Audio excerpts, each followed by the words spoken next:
Joanie Assais et bienvenue à une autre capsule éducative. Aujourd'hui, on reçoit Sylvain. Bonjour. Bonjour, Joanie. Alors, tu viens nous parler du skink à langue bleue aujourd'hui, c'est bien ça? Oui, Taz, mon ami Taz, skink à langue bleue, tu veux le prendre, Joanie? On l'appelle Taz, pourquoi? Parce qu'il vient de Tasmanie. OK?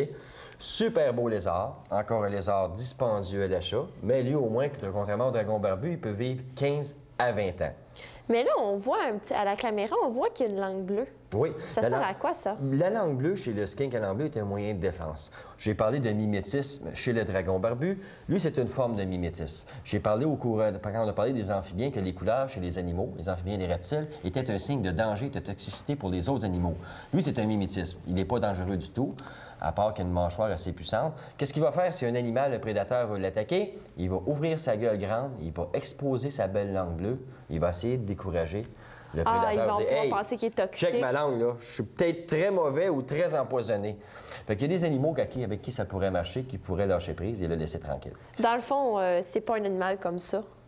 Comment? Agressif et... Non, mais oui, je suis pas correct de dire non. Taz, il est pas agressif, il est très gentil. Si on veut avoir un skink à langue bleue à la maison, il faut vraiment le prendre à tous les jours. Parce qu'il redevient agressif assez facilement. Même Taz, des fois, on peut être 2-3 jours sans le prendre pour des démonstrations d'éducation. Il n'est pas content quand on le prend. Là. Il fait des cris, puis il est vraiment pas content. Le skink à langue bleue, c'est un lézard qu'on pourrait dire qui est en évolution. Quand j'ai parlé des serpents, j'ai parlé que les serpents étaient des anciens lézards. On peut supposer facilement que le skink à langue bleue, qui est un reptile qui est très fouisseur, est en train de changer son mode de vie tranquillement. Il pourrait peut-être, éventuellement, dans 100 000 ans ou 200 000 ans, devenir un serpent. Ses pattes sont très rétrécies. Vu qu'il est très fouisseur, il devient encombrement pour lui. Il y a un encombrement pour lui quand Oui, puis il y a un petit peu la forme du serpent aussi. On voit sa forme, puis il serre un petit peu moins de ses pattes. Oui, on voit qu'il a tendance à prendre un peu la forme d'un serpent. Mais comme je dis, c'est un bon lézard, mais il faut le prendre vraiment tous les jours. Il est omnivore. Je pourrais dire que c'est le rat des reptiles. Le rat des reptiles. Oui, il mange à peu près n'importe quoi. Des poissons rouges, des escargots, il adore les clémentines, les oranges. N'importe quoi, Joanie, qu'on pourrait lui donner, il mange tout quand il a faim.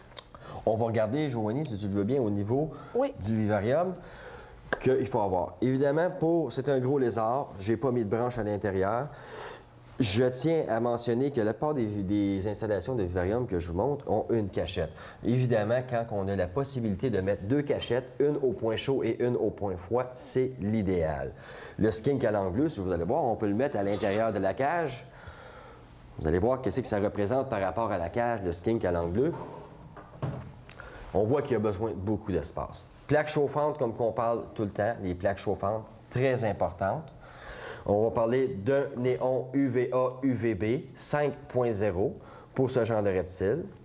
On va parler de la lampe chauffante aussi. On avait déjà parlé dans d'autres émissions qu'il existe des céramiques radiantes, des lumières infrarouges, des spots ordinaires pour les reptiles. C'est important de prendre un reptile parce que ça ne dégage pas le même genre de radiation de chaleur. Et en plus, certaines lumières à reptiles dégagent aussi des UVA et des UVB. Okay. C'est important. Et la roche chauffante, elle est toujours à prescrire. Toujours à prescrire. Au niveau des substrats, qu'est-ce qu'on met dans le fond de la cage? Qu'est-ce qu'on a pour notre famille? Nous, Éducazoo, comme toujours, on préconise, on aime toujours mieux prendre le tapis gazon à cause de la facilité d'entretien et l'hygiène. Il y en a qui peuvent mettre du papier journal à l'occasion. Pas vraiment conseillé. Hein? Les encres de papier journal contiennent du BPC. Je ne suis pas très en faveur de ça. On peut mettre du sable, tout ce qui est fouisseur. Oui, comme dans son habitat naturel, à la maison, Taz, il va avoir un gros bac de sable où ce qui peut aller se réfugier à l'intérieur et aller se cacher. Ce qui est bien important aussi avec le skink à langue bleue, c'est de l'humidité. Je n'ai pas parlé dans aucune émission, vraiment, je pense, des problèmes d'humidité. Il existe des choses. Si on met un fond comme ça ici, en paillis de pruche ou des copeaux de pruche qu'on peut acheter en animalerie, on les arrose. Ça peut compenser. On peut en mettre dans la moitié du vivarium et ça va compenser pour le manque d'humidité, pour l'humidité qu'il y a besoin. Parce qu'on parle d'une humidité d'environ 70 à 80 pour le skink à langue bleue. Il y a de la mousse de sphinx qui existe et il y a aussi chez Éducazoo, nous, on aime beaucoup prendre de la vermiculite. On prend un bol de Tupperware, tu fais un trou dedans, tu mets de la vermiculite à l'intérieur et ton lézard peut aller se cacher à l'intérieur. La vermiculite retient très longtemps l'eau et le lézard va chercher l'humidité qu'il a besoin. OK, donc il y a le choix de rentrer ou pas rentrer. C'est ça. Les branches, comme vous dites, tantôt, vous n'en avez pas mis. Pourquoi nécessairement? C'est pas un reptile qui est grimpeur. Il a besoin de l'espace pour bouger. Il n'a pas besoin de l'espace en hauteur, il a besoin d'espace en longueur et en largeur. OK, donc on peut mettre des petites roches, mais pas nécessairement de branches. On essaie de recréer son milieu naturel le plus possible. OK, bien merci beaucoup. C'était très intéressant.